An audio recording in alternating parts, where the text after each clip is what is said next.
Walmart billionaire Marc Lore has launched a jaw-dropping project to build a $400 billion utopian city in the middle of the American desert. Here are the details. CNN reports that recently retired Walmart billionaire Marc Lore announced plans to build a brand new super city in the middle of the American desert for $400 billion. Lore said the plan is to construct a utopian city that will be very clean and green, built around the dream of social equality. Famous architect house Bjarke Ingels Group has been hired to design the city, which Lore has named Telosa. Renderings of the plan show nature-friendly architecture covered in foliage and people playing in large parks that crisscross the city. The plans also show many green technologies built into the city. Lore says his team will be meeting very soon with state officials in one of the U.S.'s less populated regions with the aim of receiving the city's first residents by 2030. The project's first phase aims to build enough infrastructure for 50,000 people on 1,500 acres for an estimated cost of $25 billion. The whole city would eventually house 5 million people within 40 years. Lore said the aim is to create a more equitable city from the ground up, where all citizens would participate in the decision-making and budgeting process. This plan to build a revolutionary new city in the desert echoes that of Mike Reynolds, who after many years of struggling with local authorities, was granted the right to build nature-friendly buildings called Earthships in an area of New Mexico. Over the years, Reynolds' community has built dozens of Earthships which require no external water, electricity, or sewage connections, and thus save the inhabitants thousands of dollars in municipal fees per year. An ambitious new project could soon be providing the very cold city of Helsinki with a sustainable source of heat, while also doubling as an attractive location for Finns to escape the long, harsh Nordic winter. Here are the details. New Atlas reports, citing architecture firm Carlo Ratti Associati, that Helsinki has named the Helsinki Hot Heart project as the winner of its Helsinki Energy Challenge. If the project does go ahead, it will be built in the ocean next to the city and will consist of an archipelago of 10 artificial islands built on top of huge water basins. Each basin will measure 225 meters in diameter and hold up to 10 million cubic meters of water. Energy drawn from wind, sunlight, and other renewable sources will power heat pumps that will heat water and pump it into the huge water basins. The tanks will act like a big thermal battery, storing the hot water until it's pumped into the city's heat distribution network as required. Additionally, thanks to all the heat being produced, 4 of the large islands will serve as recreational parks with pools and tropical forests installed.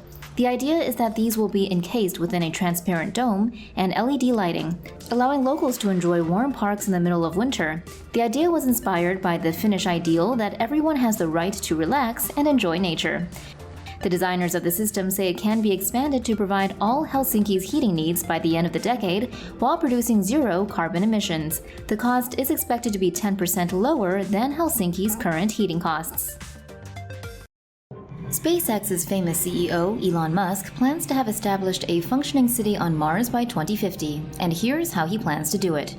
Mars and Earth align every 2 years, making the time before these alignment periods the obvious launch windows for missions to Mars. Musk said in various news conferences that he plans to send 2 unmanned SpaceX Starships to Mars during the next launch window, which would be in 2022. These first 2 autonomous cargo-carrying spacecraft will carry up to 100 tons of power, mining, and life support equipment. If this mission is successful, the plan is to use the next launch window in 2024 to send 2 Starships with human pioneers and another 2 cargo-carrying Starships. Musk said this first human mission would not be relaxing at all, as all future missions would depend on the success of what these pioneers can accomplish. These first Mars pioneers would have to deploy all the hardware, establish temporary survival shelters, and set up a rocket fuel production factory. Establishing this rocket fuel factory would be difficult under the harsh conditions, but it would be crucial as it is the only guarantee for the astronauts to return home alive. The factory would use Mars's frozen water and the carbon dioxide molecules that dominate the planet's very thin atmosphere to create methane and liquid oxygen, aka rocket fuel. If this very vital first human mission is successful, the next step would be to build more permanent habitats, greenhouses, and life support systems. After that, the plan is to focus on growth and rapid expansion from a village to a town to a full Martian city and eventually to multiple Martian cities. 2026 should then see the launch of a large number of human-carrying starships. Soon after that, Musk envisions seeing thousands of starships with thousands of people launched to Mars during every launch window.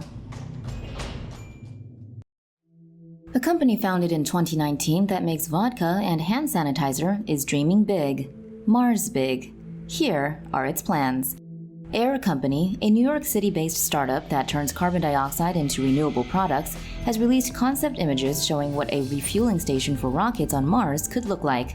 The renderings show fuel storage tanks and a rocket return launch pad, as well as astronauts and a rover. Air Company last week announced plans to create rocket fuel from carbon dioxide. Such a technology would be vital for a sustainable habitat on the Red Planet. It would also greatly reduce the carbon footprint of space exploration on Earth. The idea is not as far-fetched as it seems. SpaceX CEO Elon Musk aims to send human pioneers to Mars in 2024 and build a fully functioning settlement there by 2050.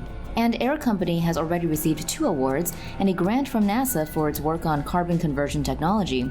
The firm says it has developed a working prototype that would take water from Mars's ice deposits and carbon dioxide from its atmosphere to produce liquid oxygen and liquid methane.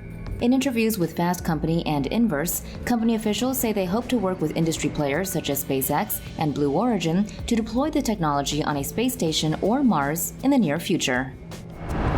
For more news animations and explainers, hit the subscribe and bell button to join the TomoNews family. Thanks for watching.